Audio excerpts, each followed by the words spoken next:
Hello everybody, my name is Hope and welcome back to my channel. I like musicals and they're a big part of my life. Today we're going to be talking about some of my favourite musical soundtracks. Now, to commemorate the Grammys and the Best Musical Theatre Album of this year, the unofficial Bridgerton musical, very happy about it, I thought I would talk about some of my favourite musical theatre soundtracks, and specifically the ones that I think are literally the greatest of all time. Now, before I get into this video, remember that you can follow me and on my social medias. You can find me at XWilsonX on Instagram, Hope Wilson with 2 N's and underscore on Twitter, and Hope Wilson45 on TikTok. And also like this video if you like it, and subscribe down below because we all know that no one likes me, so no one subscribes. But it's fine, we'll move on. And without further ado, let's get into it.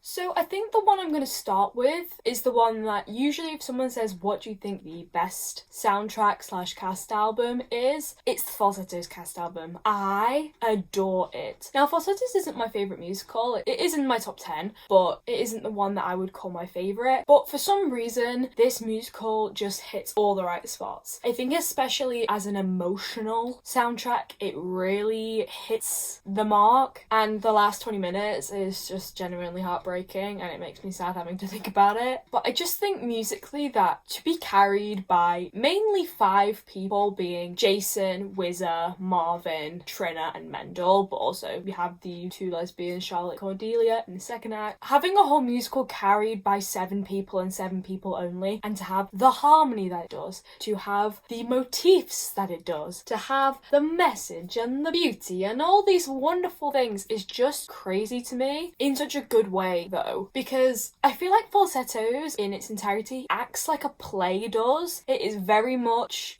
restricted amount of characters. The plot is very centrally around these people. You have people flitting in and out, but generally you have a core cast, and that is what a play does and what a musical never really does, because what a musical does is have an ensemble to fill it out, make scenes that are a bit more interesting to look at, but Falsettos does it without needing that. It doesn't need things to be interesting to look at because you are so invested in this show, and I just adore it. I adore this show, and it's one that I feel like is well regarded, particularly the 2016 cast. It had Christian Ball and Stephanie J. Block and Brandon Uranowitz and Andrew Rannells and Tracy Toms and Betsy Bullford. This was a stacked cast. It was an amazing cast, but even the original cast, it set up such a precedent for what this musical is. I feel like a lot of people don't know a lot about the original cast, but if you've seen the 2009 pro shot of Legally Blonde, the guy who plays Professor Callahan played Marvin in the original cast, and that says something about when it came out.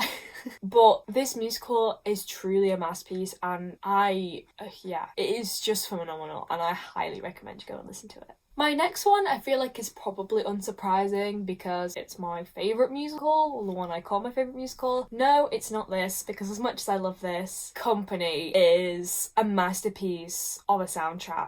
Stephen Sondheim really had his work cut out with Company, and the music does it so much justice. Not only is it so complex, if you've heard the opening number of Company, not only is the harmony difficult, but the timing is so hard. And to have all of these different styles, because I think if you compare things like Barcelona and Sorry Grateful to stuff like You Can Drive a Person Crazy and Another 100 People, and then compare that to Have I Got a Girl for You, I know I'm trying to name songs off the top of my head, but they're all so different, but they fit together so well. And I also love this episodic structure and the lack of plot. There is a plot, essentially. It's Bobby finding themselves and understanding what they really want, but for the most part, that is the extent of the plot. It's not like the guy gets the girl, the guy falls in love, and then they break up, and then they get back together, and there's not any of that. And typically I hate that. Most musicals where there is no plot, I hate, because I just think they're so boring, and they don't really do a whole lot for me. But Company, it's on its whole other level. I adore this show. I implore you to go and listen to it. I think it is a genuine musical masterpiece, and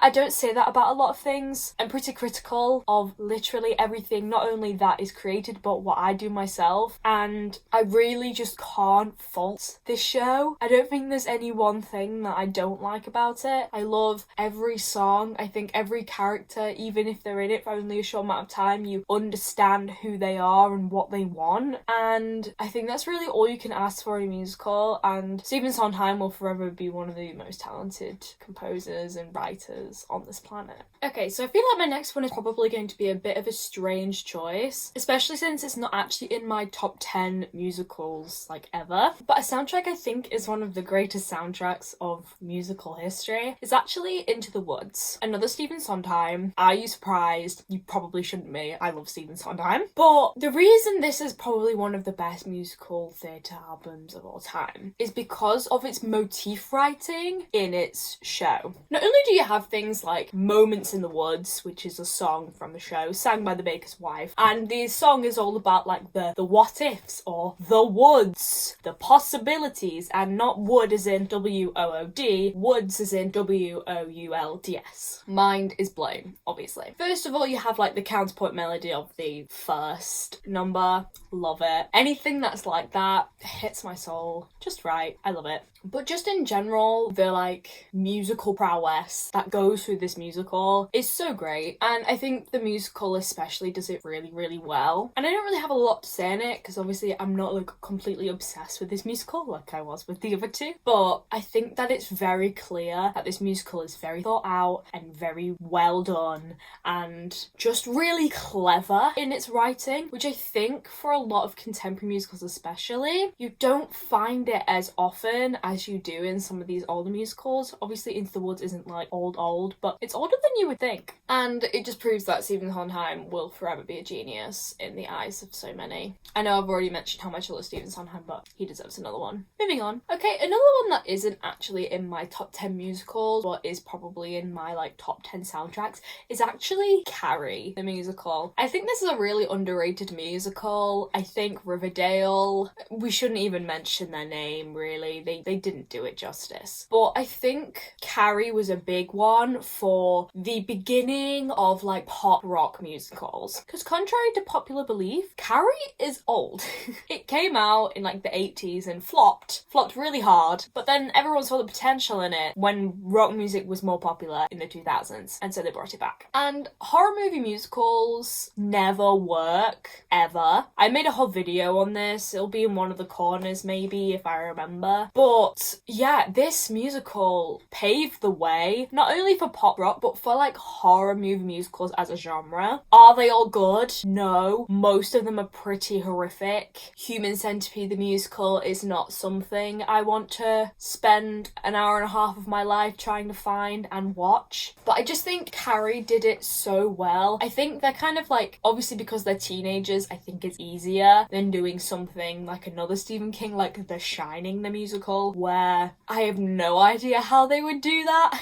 Someone's probably done it though. But just generally, I think Carrie, the book, I also have the cast recording up there, let me just get it. But I essentially think that this was a really good book to musical adaptation. And it's very clear where the source material came from and the story is the same, which again, you don't really find. Adaptations don't really do that anymore. They kind of just take the basis and kind of run with it. But I genuinely think Carrie is a really, really good one for pop rock musicals. I think the solos are great. I think the characters are also great. I think the style for each character is actually really distinctive. And you sympathise for all of the characters. Most of the characters. The characters that you're meant to sympathise for, you do. Chris? Norma? Not so much, but you're not meant to. But Carrie the Musical, really underrated in my opinion, and definitely one I think you should listen to. Two that I think are definitely worthy mentions, and are in my top 10 of all time, are definitely Les Mis and Miss Saigon. I think that they are really clever, and even though I know a lot of people are kind of sick of Les Mis at this point, you can't deny that it did pave the way for like so much of what theatre is now, and it really changed the way that people looked at musicals and made them really successful, and I feel like that's something I wanted to acknowledge. And also with Miss Saigon, obviously an adaptation of an opera, Madame Butterfly, and just a wonderful, wonderful show. I think this also did a lot for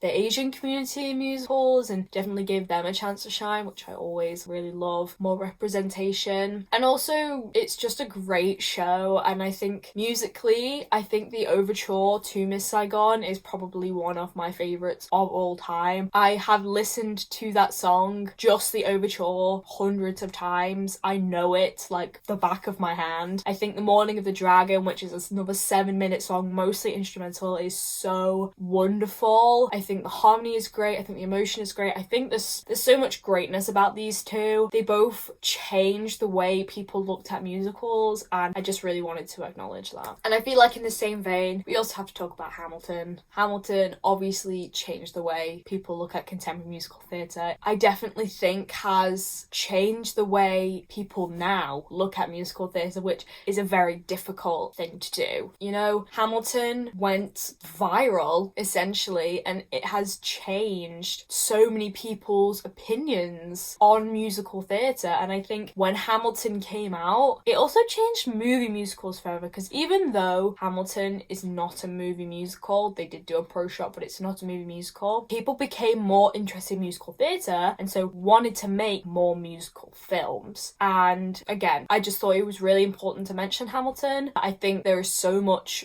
writing genius in this, and I love it to pieces. Deserves a mention, obviously. I think I've got 2 more, and the next one, again, not in my top 10. I know I'm mentioning loads that are not in my top 10, but it's mainly because A, I've already made a video on my top 10, even though I'm pretty sure it's changed since then, but whatever. But number 2, because I think that the music and the content of a musical can both change my opinion of what is better very drastically. And that's why things like Come From Away are in my top 10, because it's not that the soundtrack is like this wonderful, amazing, phenomenal thing that's why I love it. The reason I love Come From Away is just this entire package. I think it has great music, I think it has a great story, I think just everything about it is great, and that's why I love it. It's not just the soundtrack that does that makes me enjoy this musical more. And I'm not saying all the ones on this list I only like the soundtrack and that's why they're on the list, but it's just because I feel like I wanted to shed some light on musicals where the soundtrack is really important to me, and also ones where I think that it really changes the way that you look at the musical. And for that reason, the next one that I'm going to talk about is The Last 5 Years. Now, I'm pretty sure The Last 5 Years is sung the entire way through, as far as I can remember. I could be wrong, but if you don't know what the story of The Last 5 Years is, it's essentially about a couple, Jamie and Kathy, and the musical is going 2 ways at once. There's only 2 people in the cast, it's just Jamie and Kathy. You see Kathy at the end of their relationship and Jamie at the beginning, and they go through in reverse order. So while Jamie's moving forwards and we're watching his story go forwards, Kathy's is going backwards, and then we meet them in the middle, if that makes sense. And the entirety of that plot just like sells it to me. I think Jason Robert Brown is another fantastically clever composer and writer and everything. That in itself I think is worthy of a mention, but also just the fact that 2 people are able to carry a show is just insane, and with the entirety of that relying on song, it's a big job. It's a big job to do, and so obviously the majority of the stuff in there is solos, and it's really hard to have a musical where it's mostly all solos without it seeming like a concert kind of musical. You get what I mean? The Last 5 Years manages to not do that, and you are following 2 people's stories. I think the musical was better than this than the film. I don't think the film made it clear enough what was going on, but in the musical I think it definitely works, and that story I think is just great. And obviously I think The Last 5 Years is very well rated, but as far as I'm aware I did a Broadway video and I don't actually think it ever went to Broadway. It's just crazy. But yeah, this musical is so clever and so nuanced, and ironically based off the true story of Jason Robert Brown and his wife, and she wasn't too happy about it. it. But yeah, this show is so clever and so worthy of a listen, in my opinion. And my last one, and I think rightly so, even though I think a lot of people are going to be surprised, is Fun Home. Now, Fun Home is an interesting musical because it's somehow a coming-of-age musical, which I don't think you find that often, but musically, I think it is absolutely wonderful. I think there is so much light and dark. I think there's so much push and pull, even though there doesn't feel like there is, but you can kind of feel it. I think every character has an emotional standpoint, which is really important because even though the musical is essentially about sexuality and Alison coming to terms with the fact that she's gay, you also see that, you see through the eyes of her parents the effects, not only that she's had on them, but what they've had on her. Obviously, Alison's dad is gay, we think. It's a bit of a grey area, but his entire plot where he's like slept with boys that were not necessarily old enough, and you're so conflicted on how you feel. It's so hard to explain, but you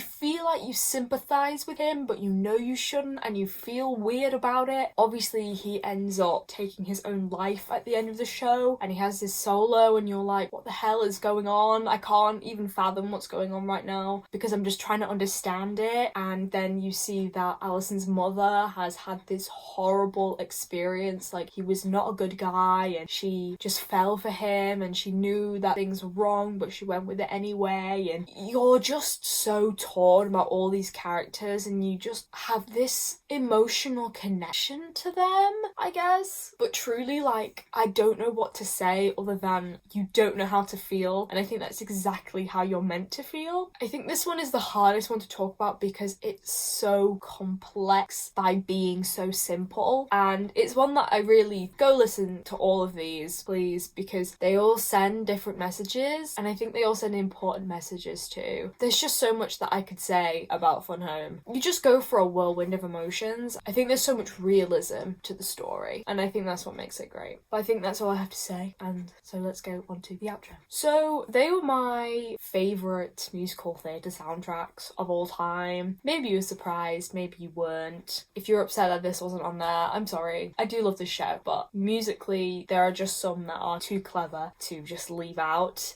I really just want to say, please go listen to these shows. Even if they're not your kind of shows, just listen to them and listen to what they have to say, because I think you can actually learn a lot from these musicals. And so with that, thank you for watching this video. If you liked it, like it and subscribe. If you feel like it would be nice, try and lower this percentage. You can follow me on my social medias. You can find me at XWilsonX on Instagram, Hope Wilson with 2 N's and _ on Twitter, and Hope Wilson45 on TikTok. But thank you so much for watching. Keep enjoying musicals as much as me, and I will see you in the next one.